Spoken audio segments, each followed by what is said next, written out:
આપણે રોહિણા માર્કેટમાં આવી ગયા છે અને ખેડૂતો અને વેપારી માટે આ વર્ષ કેવું રહ્યું એ પણ થોડી 2025 કેવું લાગે વેપારી અને ખેડૂતો માટે? જીતુભાઈ, જે પાછલો ગાળો ગયો ને એ 2 દિવસ પહેલાંનો એ ખેડૂત માટે બી સૌથી ખરાબ મારા હિસાબે આટલા વર્ષોમાં, અને વેપારી માટે પણ ખરાબ હતો, કેમ કે માલનો ઉપાડ હતો નહીં. પરંતુ કાલથી હવે કેસરનું બી થોડું ડિમાન્ડ વધ્યું. સાથે વચ્ચેના દિવસ સુભાષભાઈ જે મંદી આવી એનું શું કારણ લાગે? વરસાદ છે કે પછી?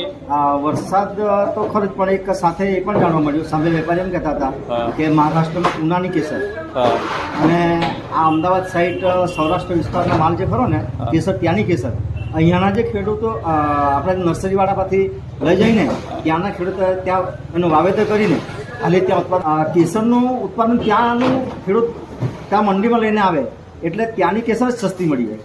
એટલે અહીંયાનું કેસરનું ડિમાન્ડ ઓછું હતું, પણ હવે પછી ત્યાંની કેસર પૂરી થઈ ગઈ એટલે આપણે અહીંયાની કેસરનું ડિમાન્ડ વધ્યું છે.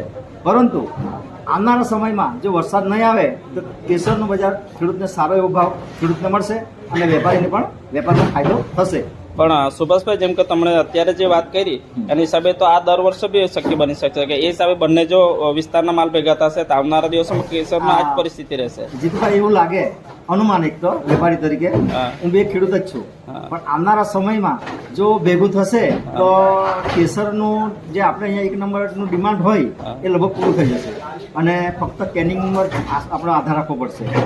પણ કેનિંગના સુભાષભાઈ આ વર્ષે કેવું લાગે? કેનિંગના બજાર સારા રહ્યા કે ઓછા રહ્યા? ઓછા રહ્યા જીતુભાઈ, તો કમસે કમ 50 રૂપિયા કિલો જવા જતી હતી, પરંતુ આજનું બજાર જીતુભાઈ વાત કરું તો 40 રૂપિયા કિલો અને 2-4 દિવસ પાછળ 30-35 રૂપિયા હતું, તો ખેડૂતને ખૂબ જ નુકસાન થયું.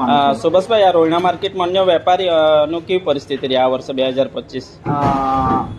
અમે બધા વેપારી મિત્રો રોજ ચર્ચા કરીએ છીએ કે આ વર્ષ આપણું બધાનું જોઈએ એવું સક્સેસ નથી, કેમ કે કેરીનો જે સમયગાળો, ઉત્પાદનનો સમયગાળો ટૂંકો રહ્યો અને કેરી સાથે થઈ અને સામે વેપારી ન હતા. જીતુભાઈ, સુભાષભાઈ, ખેડૂતોને કેવું લાગે કે સક્ષમ ભાવ મહિલા ખરા કે 2025માં આ વર્ષે?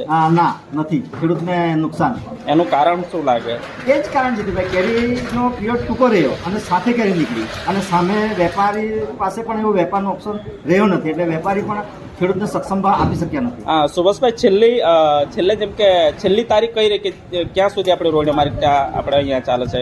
20 જૂન આવી જાય, પણ મને એવું લાગે 10 જૂને બધું પૂરું થઈ જશે, કેમ કે કેરીને જે વરસાદ પડ્યો ને એને ડબલ ગરમી મળી ગઈ, એને ઉપરની ગરમી, એટલે કેરી અહીંયા અમે જો લઈએ બપોરે લઈએ તો સાંજે પાકવા લાગી જાય એવી પરિસ્થિતિ, એટલે ઝાડફળ કેરી ટકવાની નથી.